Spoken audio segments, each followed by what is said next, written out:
Hello. तो जैसा आप सभी को पता है कि हमने political M Laxmikanth series start किया है, उसका आज थर्ड डे है और ये तीसरे दिन में हम चैप्टर 3 पढ़ेंगे नागरिकता, और हमने इसे 20 दिन में पूरा करने का टारगेट रखा है।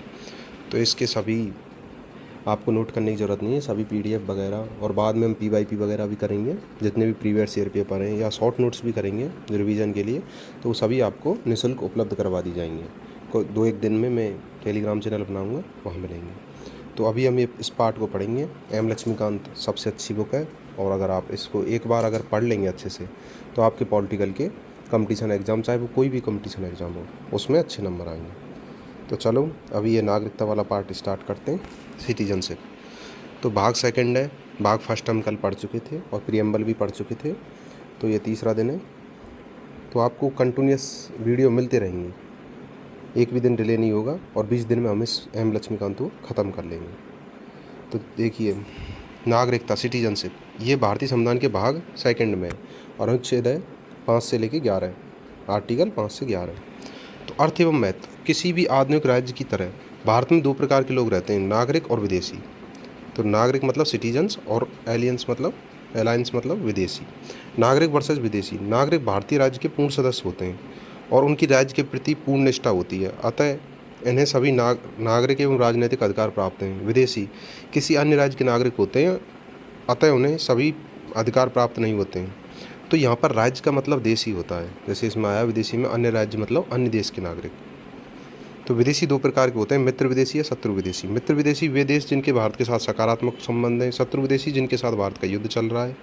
इन्हें अनुच्छेद 22 के तहत गिरफ्तारी व निरोध के विरुद्ध संरक्षण प्राप्त नहीं होता है, मतलब इनको जो गिरफ्तारी और निरोध से संरक्षण होता है विदेशियों को, वो इनको नहीं है प्राप्त। नागरिकों को प्राप्त विशेष अधिकार जो विदेशियों को नहीं है, जो केवल भारत का सिटीजन है उनको ही मिलते हैं।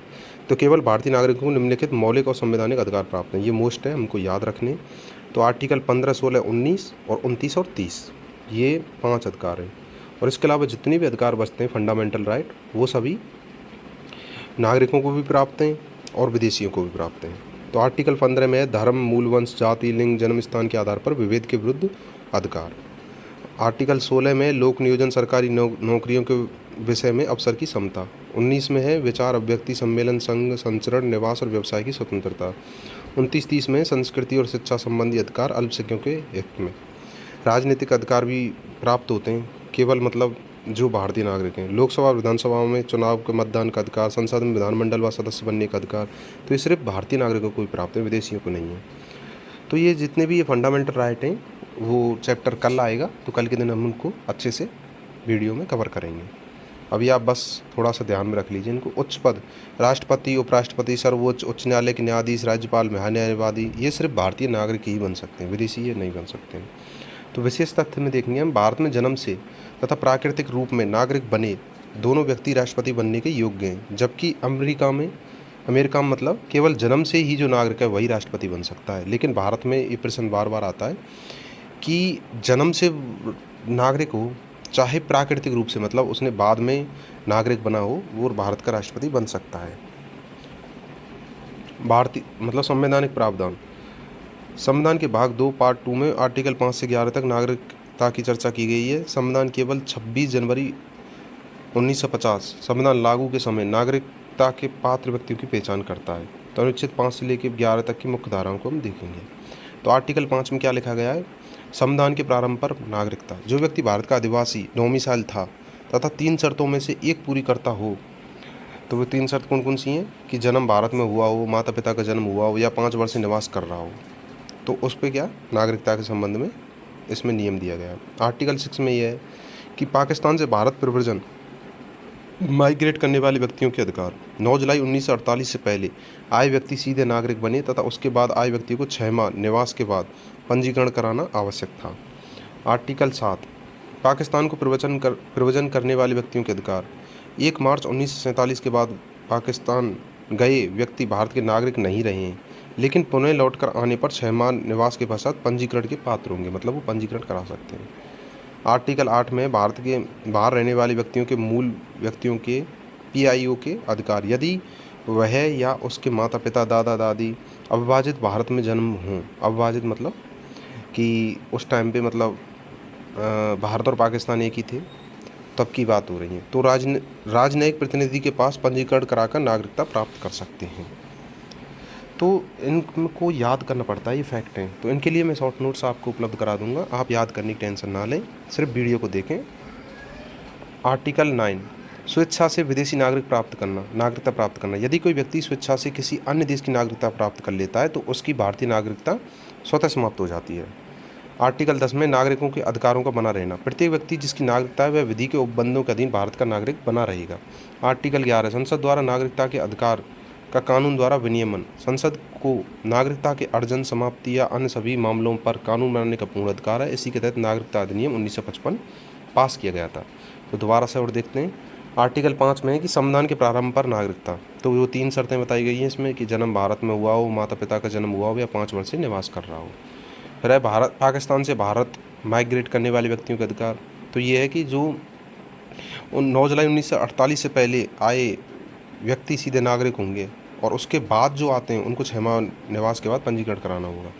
पाकिस्तान को प्रव्रजन करने वाले व्यक्ति, तो 1 मार्च 1947 के बाद पाकिस्तान चले गए थे जो, और पुनः लौट आने पर 6 माह में पंजीकरण कराना पात्र होंगे वो पंजीकरण के। भारत के बाहर रहने वाले भारतीय मूल के व्यक्ति जिनके मतलब माता पिता दादा दादी क्या है भारत में जन्मे थे, तो वो अगर भारत की नागरिकता लेना चाहते हैं तो उन्हें क्या पंजीकरण करवाना पड़ेगा।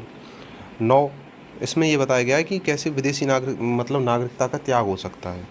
तो अगर कोई व्यक्ति अन्य देश की नागरिकता ले लेगा तो भारतीय नागरिकता स्वतः समाप्त हो जाएगी।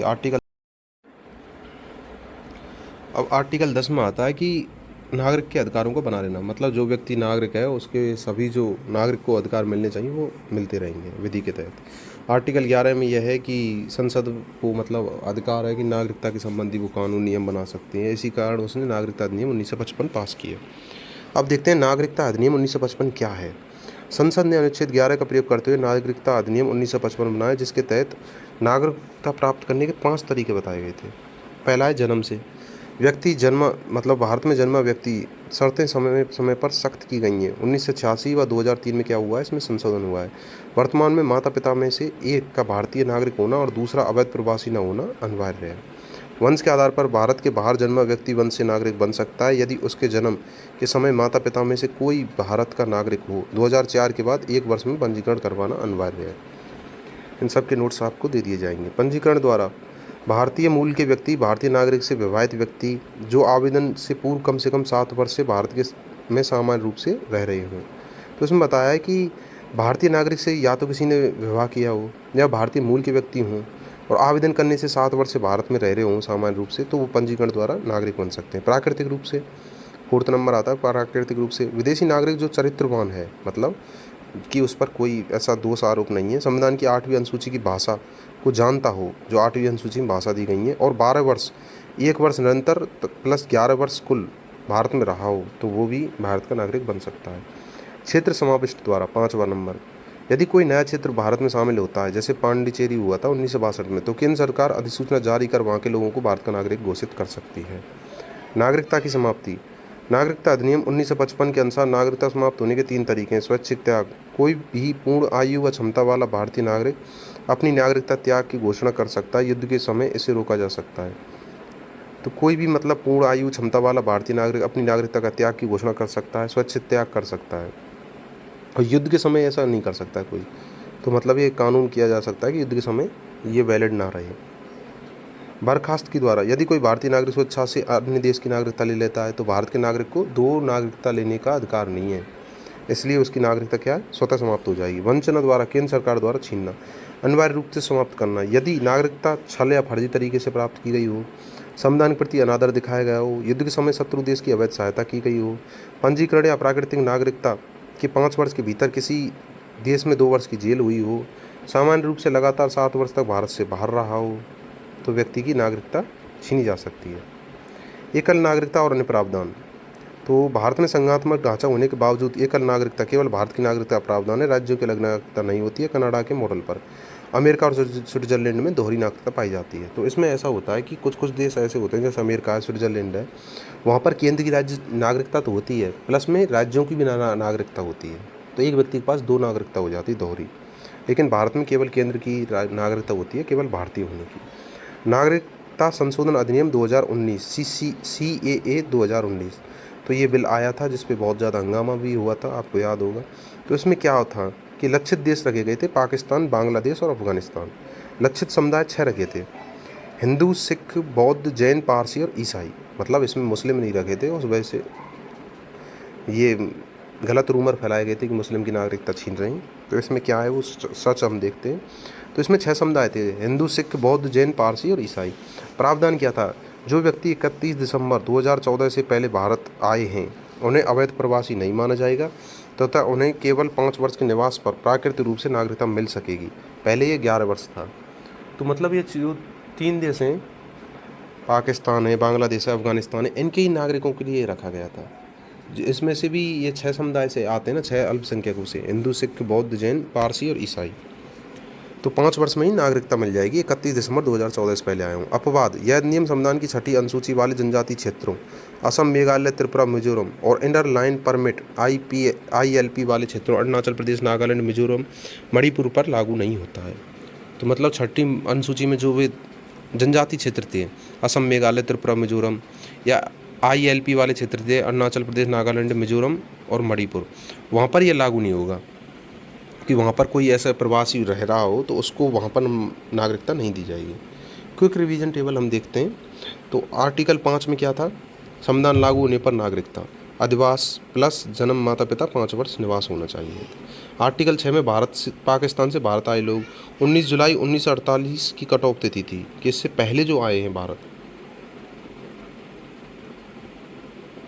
भारत से पाक गए और पुनः आए लोग 1 मार्च 1947 के बाद पाकिस्तान में रहने लग गए, फिर बाद में भारत आए तो उनसे संबंधित नियम थे। आर्टिकल 8 में विदेश में रहने वाले भारतीय लोग, मूल के लोग, PIO बोलते हैं उनको, तो उन्होंने भारतीय दूतावास में पंजीकरण कराना पड़ेगा। आर्टिकल 9 में विदेशी नागरिकता लेने पर अंत, स्वेच्छा से किसी अन्य देश की नागरिकता ले ली तो भारतीय नागरिकता खत्म हो जाती है। आर्टिकल 10 में नागरिकता अधिकारों का बना रहना संसदीय कानून के अधीन है। और आर्टिकल 11 में संसद की कानून बनाने की शक्ति, नागरिकता अर्जन कर सकती है, समाप्ति पर वो कानून बना सकती है। और उसने नागरिकता वाला कानून भी बनाया था 1955 का। अब एम लक्ष्मीकांत में छोटा सा चैप्टर और इसका पार्ट बचता है, उसको भी हम देख लेते हैं कि विदेशी भारतीय नागरिकता, उसमें बहुत तरह के कार्ड चलते हैं। OCI कार्ड है, NRI है, PIO है। तो इसमें क्या है, इनको हम अच्छे से समझते हैं, इनसे क्वेश्चन भी आ जाते हैं।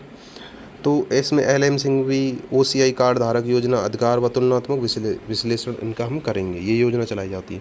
तो विदेशी भारतीय नागरिकता की पृष्ठभूमि, तो OCI की हम पृष्ठभूमि देखेंगे। सितंबर 2000 में भारत सरकार ने LM सिंघवी की अध्यक्षता में भारतीय डायस्पोरा पर एक उच्च स्तरीय समिति का गठन किया। इस समिति की सिफारिशों के आधार पर नागरिकता में निम्नलिखित ऐतिहासिक बदलाव किए गए।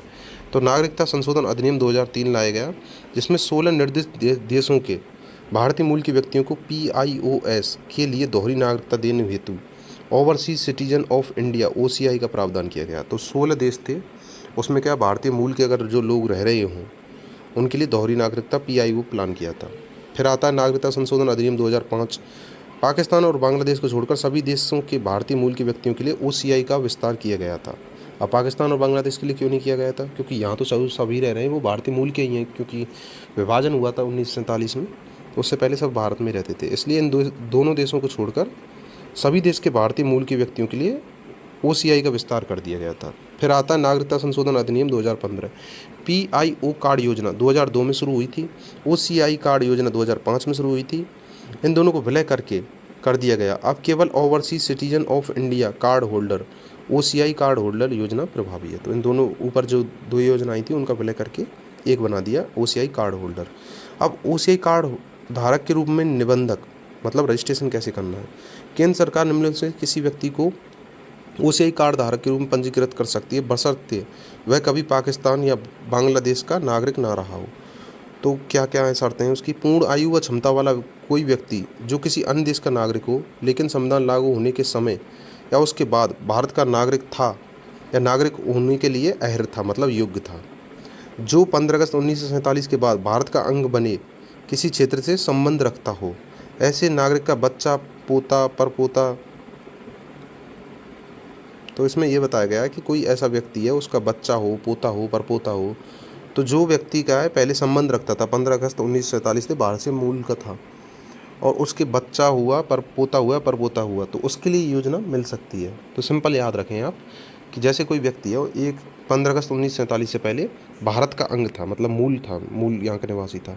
अब वो कहीं विदेश में शिफ्ट हो गया, तो जब उसके बच्चे पोता परपोता होंगे तो उनके लिए ओसीआई ये योजना मिल सकती है, क्योंकि उनके मतलब जो भी व्यक्ति है उसका माँ बाप या बाबा दादी वगैरह का होने चाहिए, भारतीय मूल के होने चाहिए, तो उनके लिए योजना थी। भारतीय नागरिक या ओसीआई कार्ड धारक का विदेशी पति पत्नी यदि विवाह लगातार कम से कम 2 वर्ष से पंजीकृत व जारी हो, तो मतलब ये है कि भारतीय नागरिक से अगर विवाह कर लेते हैं तो उसकी जो पति है या पत्नी है, 2 वर्ष से मतलब विवाह हो चुका है पंजीकृत होकर, तो वो ओसीआई धारक बन सकता है।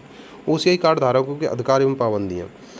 प्राप्त प्रमुख अधिकार: भारत आने के लिए बहुउद्देशीय, बहुप्रवेश, मल्टीपर्पज, मल्टी एंट्री, जीवन पर्यंत वीज़ा मिलेगा उनको लिए, कि वो कभी भी भारत आ सकते हैं। भारत में ठहरने की अवधि के लिए FRRO पुलिस पंजीकरण से छूट है, तो मतलब वो यहाँ आके रुकते हैं तो उनके लिए छूट है, पंजीकरण नहीं कराना पड़ेगा। आर्थिक और वित्तीय शैक्षणिक क्षेत्रों में NRI की समान सुविधाएं, कृषि, फार्म हाउस संपत्ति खरीदने को छोड़कर, तो उनके लिए मतलब NRI को जो सुविधाएं मिलती हैं वही इनको हैं आर्थिक, वित्तीय और शैक्षणिक क्षेत्रों में, पर ये कृषि या फार्म हाउस नहीं और संपत्ति नहीं खरीद सकते। NRI के समान डॉक्टर, दंत चिकित्सकों, इंजीनियरों, वकील, वास्तुकारों और CA जैसे पेशों का अभ्यास करने का इनको अधिकार है, कि यहाँ पे ये पेशा भी कर सकते हैं, व्यवसाय कर सकते हैं। राष्ट्रीय पार्क, संग्रहालय आदि में प्रवेश शुल्क हेतु भारतीय नागरिकों के समान दर, तो आपने देखा होगा जैसे हम पार्क वगैरह में जाते हैं तो वहाँ पे जो विदेशियों के लिए अलग टिकट होता है, भारतीयों के लिए अलग टिकट होता है, पर ये जो ओसीआई धारक हैं इनके लिए भारतीय नागरिकों के समान ही प्राइस पर टिकट मिल सकता है। तो ओसीआई कार्ड धारक पर प्रमुख प्रतिबंध क्या है? सार्वजनिक रोजगार, सरकारी नौकरियों में नियुक्ति का अधिकार उनको नहीं है, वो व्यवसाय कर सकते हैं पर उनको सरकारी नौकरी का अधिकार नहीं है। मतदान का अधिकार, चुनाव में वोट डालने का इनको अधिकार नहीं है। संवैधानिक पद हैं जैसे राष्ट्रपति, उपराष्ट्रपति, सुप्रीम कोर्ट, हाई कोर्ट के न्यायाधीश हैं, सांसद या विधायक बनने की इनकी पात्रता नहीं है, क्योंकि इनके लिए भारतीय नागरिक होना जरूरी है। कृषि भूमि, भारत में कृषि भूमि, फार्म हाउस, वृक्षारोपण, संपत्ति खरीदने का इनको अधिकार नहीं है। अब तुलनात्मक तालिका देखते हैं जिसमें हम सब एक साथ इन सभी का कंपैरिजन कर लेंगे। तो देखिए, पहले देखते हैं परिभाषा। तो इसमें कौन कौन है? NRI है, PIO है और OCI है। तो NRI में क्या है परिभाषा? वह भारतीय नागरिक जो साधारण भारत से बाहर निवास करता है और जिसके पास वैध भारतीय पासपोर्ट है। तो मतलब ऐसा है, भारतीय नागरिक है जो भारत से बाहर रहता है लेकिन उसके पास भारतीय पासपोर्ट कैसा है? वैध, लीगल। अब PIO में देखेंगे, भारतीय मूल के व्यक्ति, नाम से ही लग रहा है कि उसके पूर्वज क्या भारतीय नागरिक होने चाहिए लेकिन वर्तमान में किसी अन्य देश का नागरिक हो वो व्यक्ति। विदेशी भारतीय नागरिक देखेंगे हम OCI, नागरिकता अधिनियम 1955 के तहत OCI कार्ड धारक के रूप में पंजीकृत विदेशी नागरिक जो होंगे उनको ये मिलता है, मतलब 1955 के तहत जो OCI कार्ड धारक हैं। अब नागरिकता की स्थिति, तो NRI के होते हैं भारतीय नागरिक हैं, होंगे ही क्योंकि वो बाहर रह रहे हैं पर वो भारतीय नागरिक ही हैं।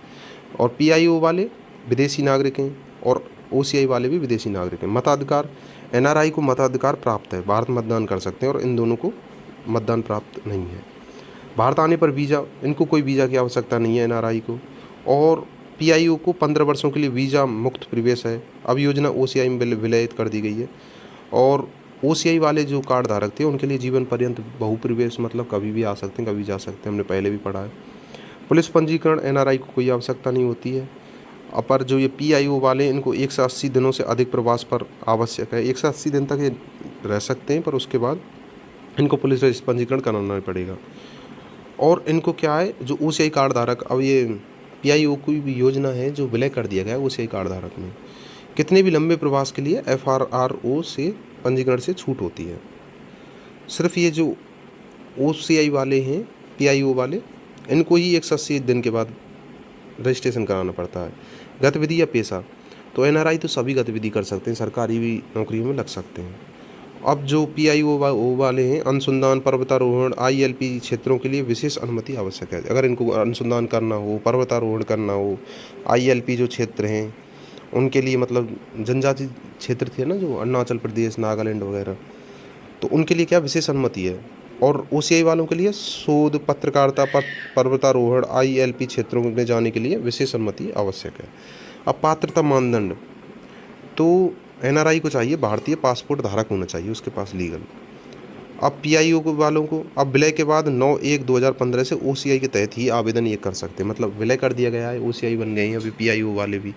अब OCI वाले को पाकिस्तान बांग्लादेश के अतिरिक्त अन्य देशों के भारतीय मूल के व्यक्ति या उनके जीवन साथी तो वो पात्रता होंगे, मतलब पाकिस्तान और बांग्लादेश के नहीं होने चाहिए, अन्य कोई भी देश का हो और उसके माता पिता दादा दादी बाबा वो भारतीय मूल के होने चाहिए। अब एक बार हम आर्टिकल पे देख लेते हैं 5 से 11 और हमारा ये क्लास हो जाती है ख़त्म, और कल के दिन हम पढ़ेंगे फंडामेंटल राइट। तो आर्टिकल 5 में क्या है, संविधान लागू होने 26 जनवरी 1950 के समय जो नागरिकता के प्रावधान है। आर्टिकल 6 में है पाकिस्तान से भारत को प्रव्रजन करने वाले कुछ व्यक्तियों के नागरिकता के अधिकार हैं। आर्टिकल 7 में पाकिस्तान को प्रव्रजन करने वाले और फिर जो वापस पुणे लौट के भारत आ गए उनकी नागरिकता के अधिकार हैं। 6 और 7 को दोबारा देखो आप, मतलब कन्फ्यूजन नहीं होना चाहिए। 6 और 7 में तो यह है कि पाकिस्तान से जो भारत आए उन व्यक्तियों के लिए, और आर्टिकल 7 में यह है कि पहले तो वो पाकिस्तान चले गए लेकिन फिर पुणे लौट कर भारत आए। आर्टिकल 8 में क्या है, भारत के बाहर रहने वाले व्यक्तियों मतलब जो भारतीय मूल के व्यक्तियों के लिए PIO के नागरिकता के अधिकार। आर्टिकल 9 में क्या है कि स्वेच्छा से अगर किसी विदेशी राज्य की नागरिकता ले ली तो उनकी भारतीय नागरिकता अंत हो जाएगा, ख़त्म हो जाएगी। आर्टिकल 10 में नागरिक के अधिकारों का बना रहना संसदीय विधान के अधीन, कि जो भारतीय नागरिक है उसको वैध तरीके से उसके सभी अधिकार बने रहेंगे। आर्टिकल 11 में क्या है कि संसद क्या है नागरिकता के अधिकार का विधि कानून द्वारा विनियमन, मतलब संसद क्या है नागरिकता के अधिकार बना सकती है, संसद को ये अधिकार है, इसीलिए उन्होंने 1955 नागरिकता अधिनियम बनाया था। तो ये आपकी क्लास ख़त्म होती है। तो कल फिर दोबारा से क्लास आएगी, उसमें हम फंडामेंटल राइट पढ़ेंगे M लक्ष्मीकांत के थ्रू, और बहुत ही अच्छे से पढ़ेंगे। आपको ये क्लास कैसी लगी आप फीडबैक दे सकते हैं, और ये क्लास कंटिन्यूस चलेगी जब तक M लक्ष्मीकांत पूरी नहीं हो जाती। हमने 20 दिन में टारगेट रखा है, फिर हम मॉडर्न हिस्ट्री स्पेक्ट्रम स्टार्ट करेंगे।